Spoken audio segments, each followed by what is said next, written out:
Ya, saya mau nanya, Mbak Agatha. Itu kan kalau di Alkitab kan kalau setiap Allah berfirman kan itu Sang Firman yang berbicara ya. Betul.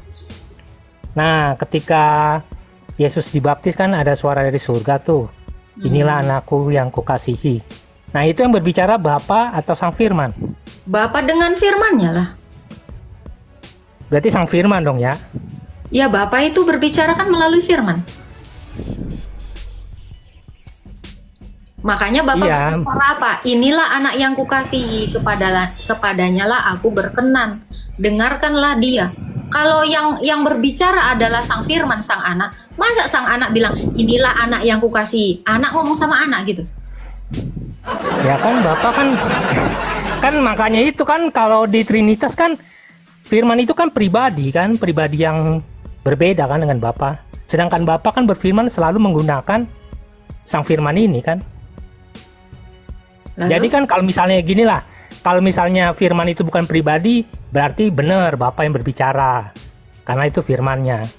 Nah, kalau misalnya firman itu pribadi kan jadi bingung kan, Bapa yang berbicara atau... Nggak ada yang bingung Pak. Yohanes 5 ayat 26. Sebab sama seperti Bapa memiliki hidup dalam dirinya sendiri, demikian anak diberikan hidup dalam dirinya. Jadi antara Betul. firman dengan sang Bapa ini saling beremata, saling berfirman. Benar nggak? Iya, iya betul kan, tapi firmannya kan satu kan yang digunain kan. Betul. Berarti sang firman dong. Ya, Karena kan konsepnya kan Bapak berbicara, Iya. anak berbicara. Makanya ketika dibaptis, Bapak itu berbicara. Inilah anak yang kukasihi, kepadanya lah aku berkenan. Karena dia Bapak lah, makanya dia berbicara kepada anaknya. Masa anak bicara sama anak? Iya, makanya kan firman itu kan yang Ya digunakan pertanyaan Bapa itu kan makanya apa? ya itu karena firman itu pribadi kan. Terus masalahmu apa di sini Pak? Nah, itu makanya yang berbicara itu pribadi Bapa. Bapa atau pribadi sang Bapak firman. berbicara dengan anaknya. Terus di mana yang kau tanyakan? Ya itu. Ya apa? Ya berarti sang firman yang berbicara. Bapak Karena berbicara kan dengan firman. Bapak berbicara dengan anak. Orang tulisannya gitu kok mau kau ganti? Iya, Bapak berbicara menggunakan apa? Firman kan? Bapak berbicara, Bapak itu menyatakan diri melalui firman. Iya, berarti kan firman yang menyatakan diri Bapak ya. Iya, karena Ya, Bapak iya. itu tidak seorang pun yang melihatnya. Lalu? Iya, berarti kan pribadi Bapak itu sebenarnya tidak diketahui karena kan setiap Bapak menyatakan diri, itu pribadi firman lah yang menyatakan Bapak itu kan. Pribadi Pertanyaan Bapak apa? firman lah. Iya, pertanyaan Iya, Bapak pribadi apa? firman. Bapak Ya, maksud berbicara dengan firmannya, dengan anaknya terus? Masalahmu di mana? Ya berarti firman itu yang berbicara pribadi. dengan anak tunggalnya. Kok ini susah sekali sih? Pribadi Iya. Bapak berbicara Berarti dengan yang berbicara pribadi anak. firman. Kok yang berbicara menyatakan, dengan kan? Nah sekarang gini kan Bapak itu kan memiliki firman kan yang disebut Yesus kan. Betul dong. Lalu Karena kan di dalam Allah itu kan ada 3 pribadi. kan ada 3 Ya kan? keberadaan. Saya tidak mau Iya, menggunakan 3. Bapak pribadi. Loh, dalam Trinitas 3 pribadi. Enggak. Keberadaan itu Saya nggak mau menggunakan teologi Barat, Pak Wanes.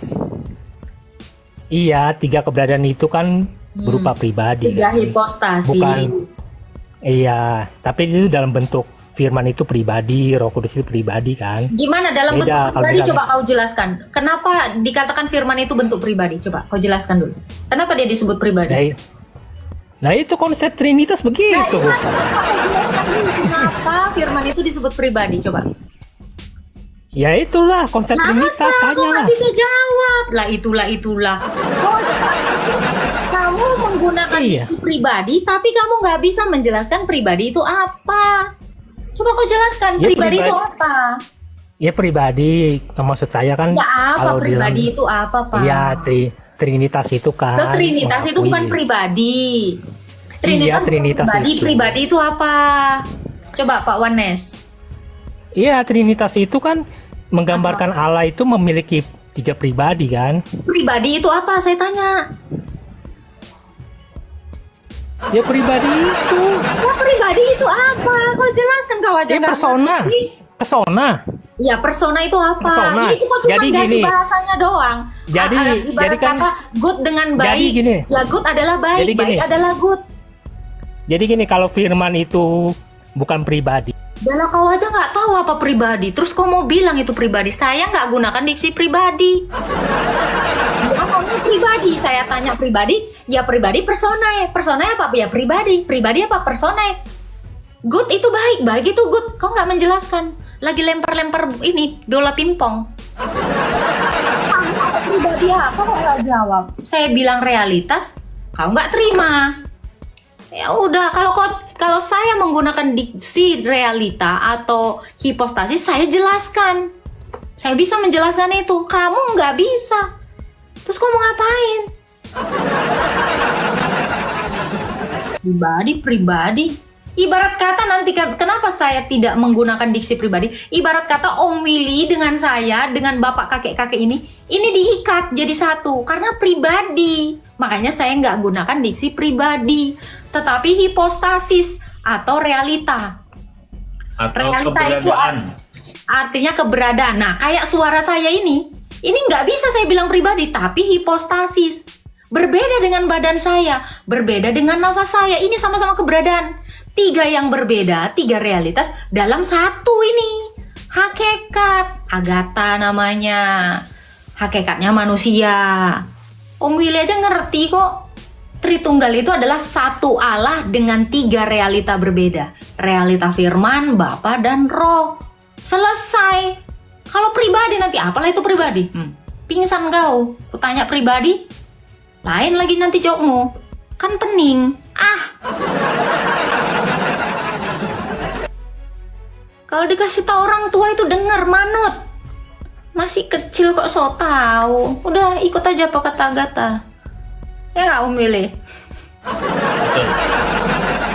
Tahu dikasih simpel kok minta ribet. Bisa ribet ngapain, gampang. Udah kayak mak-mak akhir bulan. Tidak berlebihan dan tidak kikir di antara keduanya secara wajar. Nah ini orang baik. Ditambah dengan orang baik tadi juga yang di atas. Ini mendukung lagi. Mendukung lagi ya. Orang ya, dengar ya. Dan hamba dan orang-orang yang apabila menginfakkan mereka tidak berlebihan, yang menginfakkan hartanya tidak berlebihan, tidak dan tidak kikir, dan tidak dan antara keduanya secara wajar. Ini orang tidak kikir juga sama orang yang tidak berzina ini juga dapat hukuman dosa. Ini digabungin lagi. Dibaca dulu Mbak. Dibaca lagi ayatnya. Sesungguhnya jahanam itu seburu-burunya tempat menetap dan tempat kediaman. Net 66-nya. Ya, 65-nya lagi. Dan orang-orang yang berkata, "Ya Tuhan kami, jauhkanlah azab jahanam dari kami, karena sesungguhnya azab itu membuat kebinasan yang kekal." Ini orang baik semua ini Pak yang kena hukuman Pak. Iya, tidak, maksud ayat itu bukan menceritakan tentang orang yang sedang dihukum, tetapi itu adalah peringatan gitu. Hah? Itu adalah tentang peringatan. Jadi kita memberikan peringatan. Misalnya tadi misalnya ayat itu ya, tadi ini misalnya, peringatan untuk orang-orang yang baik ini akan mendapatkan hukuman.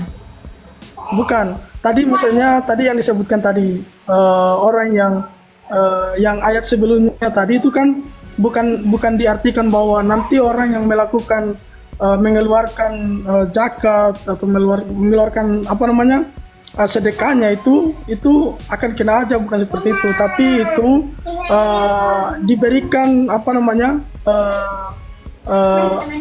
istilahnya apa ya, semacam peringatan bahwa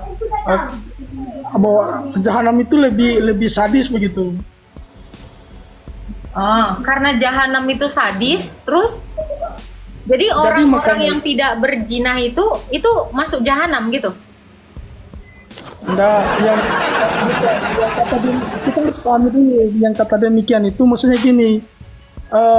Tadi saya sudah contohkan atau saya contohkan lagi yang lain. Tadi mungkin tadi bilangnya bahwa apa namanya, misalnya gini, tidak, misalnya gini ya, kayak misalnya peringatan merokok misalnya, merokok dapat ini, misalnya, dapat penyakit apa namanya. Tapi kalau misalnya orang itu melakukannya, berarti dia Dapat akan dosa. dikena, dapat dosa. Terus misalnya lagi kayak contohnya bagi orang yang misalnya dilarang mengkonsumsi alkohol. Ini nanti, ya dengan ya. Kalau kita masuk ke 68 dari 67-nya aja ya. Orang yang nggak kikir aja itu kena dosa loh, Pak. Orang yang nggak kikir aja dapat dosa loh, Pak.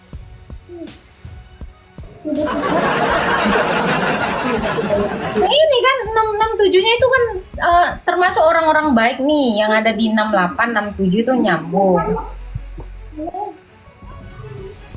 Jadi kita harus pahami dulu maksud surat itu, ayat itu gitu. Sebelumnya, ayat-ayat sebelumnya juga kita mesti harus pahami. Ayat sebelumnya terus sampai ke ayat-ayat berikutnya gitu. Karena ada saling keterkaitan antara ayat gitu. Tadi misalnya tentang ganjaran bagi orang-orang yang berbuat baik. Misalnya dia menceritakan tentang orang-orang yang berbuat baik, dia kena ganjaran yang setimpal gitu. Entah apa yang kau omongin, aku nggak tahu. Kau dustakan terus Quran kau ini. Stroke lama-lama bapak ini. Udah dijelaskan, naik ke ayat selanjutnya udah dijelaskan. Itu orang tidak kikir pun dapat dosa kok. Ayat berikutnya lagi ditambahkan lagi tuh, lipat gandakan, kan agak-agak gitu loh.